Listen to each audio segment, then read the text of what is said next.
रत्नकर्ण श्रावकाचार में आचार्य समंत भद्र स्वामी कहते हैं कि यदि अंगहीन सम्यक दर्शन है तो वो हमारे जन्म मरण का छेदन नहीं कर सकता है, और मंत्र में अक्षर कम है तो वो हमारी विष की वेदना को दूर नहीं कर सकते हैं।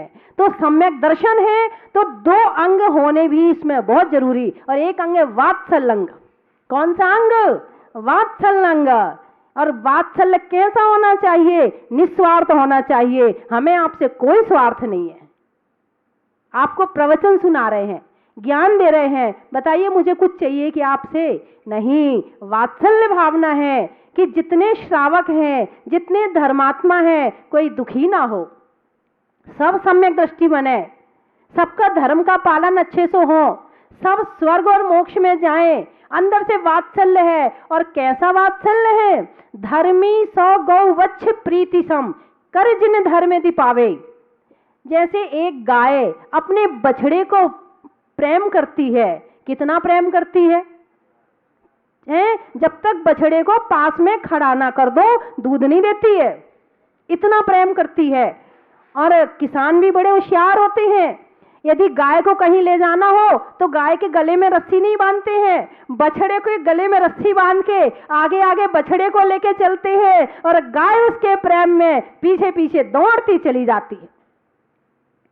उस गाय को अपने बछड़े से प्रेम है, मगर स्वार्थ वाला प्रेम नहीं है। कौन सा प्रेम है? वो ये नहीं सोचती गाय मैं ये बड़ा होगा, मुझे अच्छी अच्छी हरी हरी घास खिलाएगा, मेरे हाथ पांव दबाएगा, मेरी सेवा करेगा। कोई गाय आज तक अपने बछड़े की आज तक सोचा है क्या? ऐसा नहीं सोचा है। निस्वार्थ प्रेम करती है। ऐसा प्रेम एक धर्मात्मा को दूसरे धर्मात्मा से करना चाहिए। इसको कहते हैं वात्सल्य अंग। यदि नहीं करते हैं तो वात्सल्य अंग, एक हमारा एक अंग और कम हो गया, 3 अंग कम हो गए।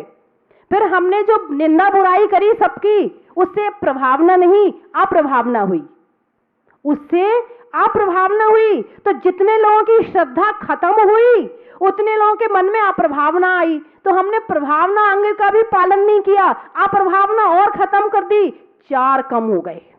कितने अंग कम हो गए? 4 अंग कम हो गए। अब जिनके प्रति श्रद्धा नहीं है आप सेवा भी नहीं करोगे, सेवा नहीं करोगे तो निर्विध चिकित्सा भी खत्म, 5 अंग कम हो गए। और इस तरह से मूढ़ता में चले जाओगे तो एक और कम हो गया, मूढ़ दृष्टि बन गए।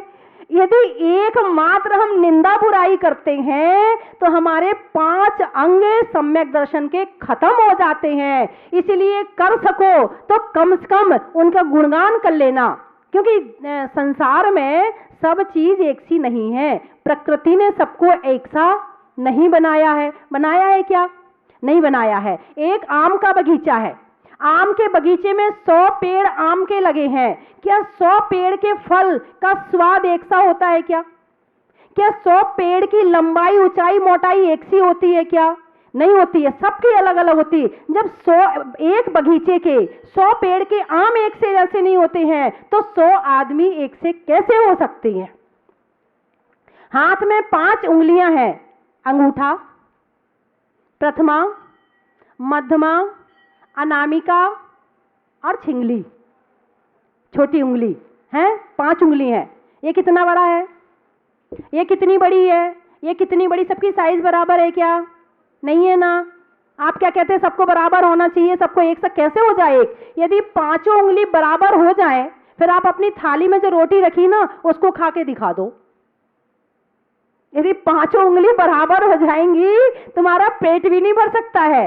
जब ये छोटी बड़ी है तभी ये यहाँ आकर मिली है, और 5 बराबर हो गई तो काम होने वाला नहीं है। 5 उंगली बराबर का मतलब है संसार के काम खत्म। ये छोटे बड़े से ही काम होता है, कोई छोटा है कोई बड़ा है। और सब सारे प्रधानमंत्री बन जाएं तो क्या होगा? बोलो, देश चल जाएगा क्या? एक भी प्रधानमंत्री ना हो तो चल जाएगा देश? नहीं होगा। इसी तरह से एक दिन में हजारों बच्चे जन्म लेते हैं। एक दिन में, एक दिन एक है, समय एक है, घड़ी एक है, वार एक है, तिथि एक है, वो सब एक ही दिन में जन्म ले रहे हैं। कुछ बच्चे ऐसे होते हैं जो होते ही जन्म लेते ही चले जाते हैं, कुछ बच्चे ऐसे होते हैं जो अंगहीन होते हैं, कुछ बच्चे ऐसे होते हैं जो मंद बुद्धि होते हैं, कुछ बच्चे ऐसे होते हैं जो कम बुद्धि वाले होते हैं, और कुछ बच्चे ऐसे होते हैं जो बहुत होशियार होते हैं। सारे एक से नहीं होते हैं। हम चाहे सारी दुनिया एक सी हो जाए तो कैसे हो जाए? हमारे चाहने मात्र से नहीं होता। हम निंदा बुराई कम करें, कम से कम ये सोचें कि भाई जब प्रकृति ने संसार ये जब चल रहा है प्रकृति के हिसाब से, हम उसको बराबर नहीं कर सकते हैं। हमारे अंदर नहीं है क्वालिटी। 100 व्यापारी एक साथ दुकान खोलते हैं, एक ही व्यापार की 100 व्यापारी एक साथ दुकान खोलते हैं। कुछ समय के बाद में कुछ की दुकानें तो बंद हो जाती हैं, घाटा पड़ गया, कुछ की भी दुकानें मध्यम रूप में चलती रहती हैं, और कुछ इतने फेमस हो जाते हैं कि देश और विदेश में भी अपना व्यापार फैला लेते हैं। तो सबका भाग्य एक सा है क्या? अरे बोलिए ना, सबका भाग्य एक सा नहीं हो सकता। 25 दीक्षाएं 50 दीक्षाएं एक साथ होती हैं, तो क्या आप कह सकते हो कि उन दीक्षाओं में सारी दीक्षाएं आखिरी समाधि तक बराबर बनी रहेंगी? नहीं कह सकते हो। इस दुनिया को हम बदलने वाले नहीं हैं, इस दुनिया के हम ठेकेदार नहीं है, इस दुनिया का हम भाग्य बनाने वाले नहीं है। आप बच्चे को जन्म तो दे सकते हो, मगर बच्चे का भाग्य नहीं बना सकते हो। इसलिए थोड़ा चिंतन खोलें अपना। हमने आज तक दूसरों के उजाले से काम लिया है, अपने हृदय का दीपक भी जलाएं, अपने मन का भी दीपक जलाएं, और उस दीपक में देखें, चिंतन करें, मनन करें कि संसार क्या है, मोक्ष क्या है और रास्ता क्या है। भगवान अरिहंत भगवान ने जब केवल ज्ञान प्राप्त किया, केवल ज्ञान, कौन सा ज्ञान? ज्ञान 5 प्रकार के होते हैं, मति ज्ञान, श्रुति ज्ञान, अवधि ज्ञान, मनयपर्यय, केवल ज्ञान। इनमें से आपको कितने ज्ञान हैं? एक भी नहीं है ना? बहुत बढ़िया। आपको कितने ज्ञान है? आपको भी एक भी नहीं है। बिना ज्ञान के आत्मा रह सकती है क्या? बिना ज्ञान के आत्मा रह सकती है क्या? ज्ञान मतलब आत्मा और आत्मा मतलब ज्ञान। जिस दिन आत्मा में से ज्ञान खत्म हो जाएगा उस दिन तो आत्मा ही खत्म हो जाएगी। आत्मा में ज्ञान तो है, मगर अभी हमारे पास में मति ज्ञान है और श्रुत ज्ञान है। चाहे निगोदिया जीव हो, चाहे चींटी हो, चाहे मच्छर हो, चाहे मक्खी हो, चाहे कोई भी हो, मति ज्ञान है, श्रुत ज्ञान है, सबके पास में है। यदि सम्यक दर्शन है तो सुमति है और सुश्रुत है, सुमति है और सुश्रुत है, और सम्यक दर्शन नहीं है तो कुमति है और कुश्रुत है। अवधि ज्ञान, मनयपर्यय ज्ञान और केवल ज्ञान, तो इनमें से आपको कौन सा वाला चाहिए? 2 तो है ही आपके पास, 3 और बचे, मति, अवधि ज्ञान, मनयपर्यय और केवल ज्ञान। तो आप इनमें 3 में से और कौन सा चाहेंगे? अरे बोलो ना, कौन सा चाहिए? सवई चाने, एक साथ सवई चाने। ओए भगवान, ऊंचे ऊंचे ही कह रहे या सच्ची में कह रहे? ध्यान रखना, 4 ज्ञान तो एक साथ हो सकते हैं, मति, श्रुत, अवधि, मनयपर्यय, लेकिन जब केवल ज्ञान होगा तो चारों ज्ञान की जरूरत ही नहीं है। आप तो ये कहो एक चाहिए, ज्यादा नहीं चाहिए, एक चाहिए। एक आ गया बस सारी दुनिया खत्म हो गई, सारे कष्ट खत्म हो गए, सारी विपदाएं खत्म हो गई, सारी आपत्तियां खत्म हो गई, सब कुछ खत्म हो गया। केवल एक ज्ञान आ गया, केवल ज्ञान। भगवान के देवकृत अतिशय में एक अतिशय ये भी है, सर्वे जन आनंद। जहां भगवान बैठते हैं, अरिहंत भगवान बैठते हैं, सर्वे जन आनंद, सभी जनों को आनंद की प्राप्ति होती है, मन प्रसन्न हो जाता है। ऐसा लगता है कि बस इसके सिवा दुनिया में कोई दूसरा आनंद है ही नहीं है, और वास्तव में होता भी नहीं है।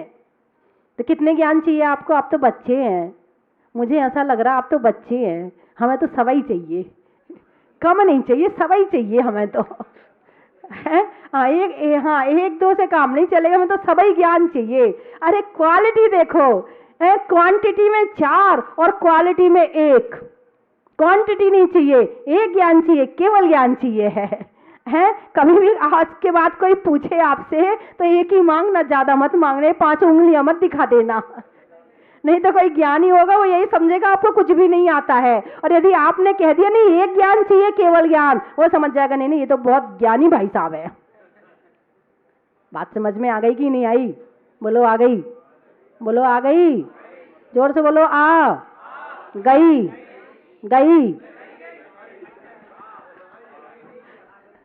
नहीं गई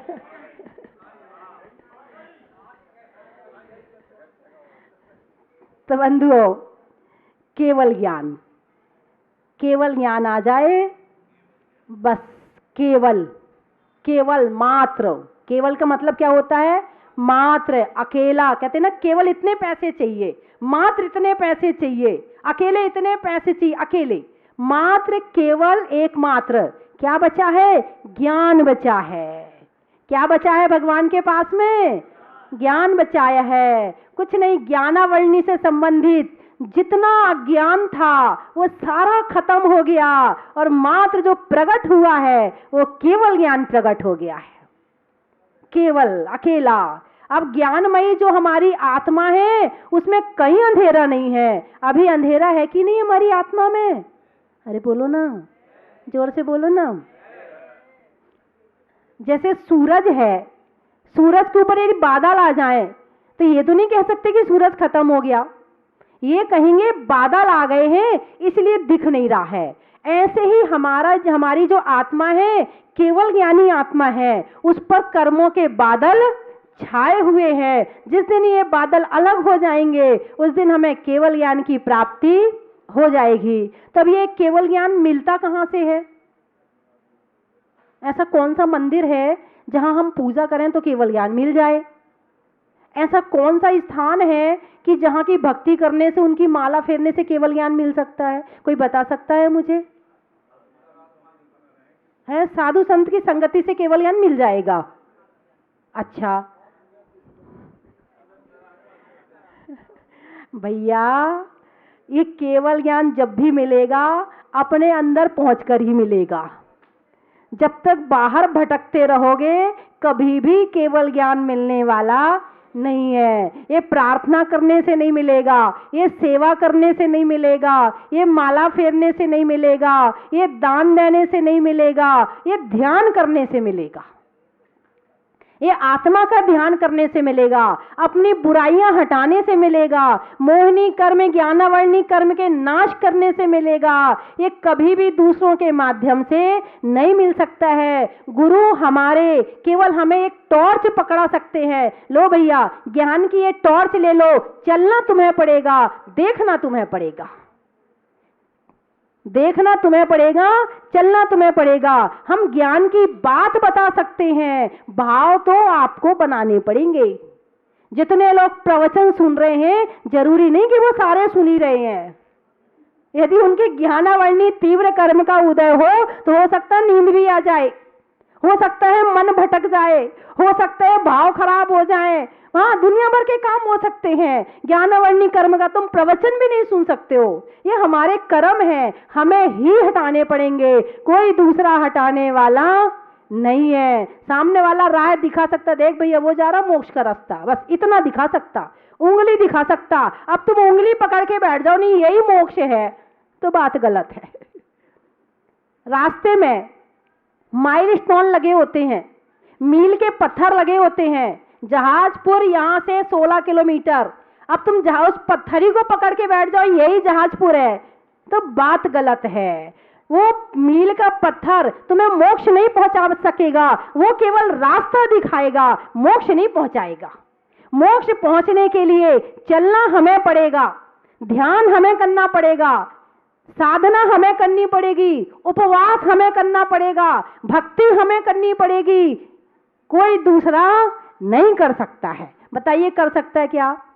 एक बच्चे को जो बीमार है, एक पिता है, माता है, क्या वो ठीक कर सकते हैं? बोलिए।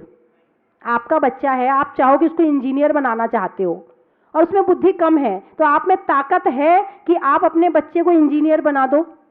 अरे बोलो ना, अरे जोर से बोलो ना। अरे भाई साहब आप क्यों नहीं बोल रहे हो?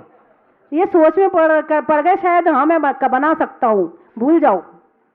एक बच्चे को आप में ताकत नहीं कि आप इंजीनियर बना लो, डॉक्टर बना दो। जब आप अपने बच्चे को इंजीनियर और डॉक्टर बनाने की ताकत नहीं रखते हैं तो एक गुरु भी रास्ता दिखा सकता है मगर कल्याण करने की ताकत नहीं रख सकता है। कल्याण तो हमें खुद को ही करना पड़ेगा। ये आज आंख खोल लो अपनी कि हमारा कल्याण हमें ही करना है। हम अपने क्षेत्र के हम ही मालिक हैं। इसके सारे काम हम ही को करने पड़ेंगे। हम भोजन करेंगे तो पेट हमारा भरेगा। ऐसे नहीं कि हमारे भाई साहब ने भोजन कर लिया, रहने दो रहने दो, हमारे भाई साहब ने कर लिया ना, हमारा तो पेट भर गया। ऐसा होता है क्या? हाँ, दान के मामले में तो हो जाता है। हमें भाई साहब ने दे दी ना, हम दोनों एक ही हैं, इस मामले में तो हो जाता है, मगर खाने के मामले में नहीं होता है। और एक और बात है, अब पड़ोसी सांस ले रहा है, चल भाई तू सांस ले ले, मैं नहीं लेता हूं, ऐसा हो सकता है क्या? उसकी सांस पे आप जिंदा रह सकते हैं क्या? नहीं। जब उसकी सांस पे आप जिंदा नहीं रह सकते हो, जब अपनी सांस हमें खुद लेनी पड़ेगी, अपना भोजन हमें खुद करना पड़ेगा, तो अपना कल्याण भी हमें खुद करना पड़ेगा। पुरुषार्थ हमें करना पड़ेगा, दीक्षा हमें लेनी पड़ेगी। बिना दीक्षा लिए भगवान का कल्याण नहीं हुआ, तुम्हारा कैसे हो जाएगा? बताइए ना, हो जाएगा क्या? नहीं होगा। अभी से शुरुआत कर दो, घर में रह के साधना शुरू कर दो, ताकि आने वाले समय में कभी भावना बन जाए। यदि किसी को 10 लाख रुपए 20 लाख रुपए कमाना हो तो 1 करोड़ की भावना रखता है, तब कहीं जाके वो 10-20 लाख रुपए कमाता है। और एक अच्छा श्रावक बनना हो तो पहले साधु बनने की भावना रखो तो अच्छा श्रावक बन पाता है।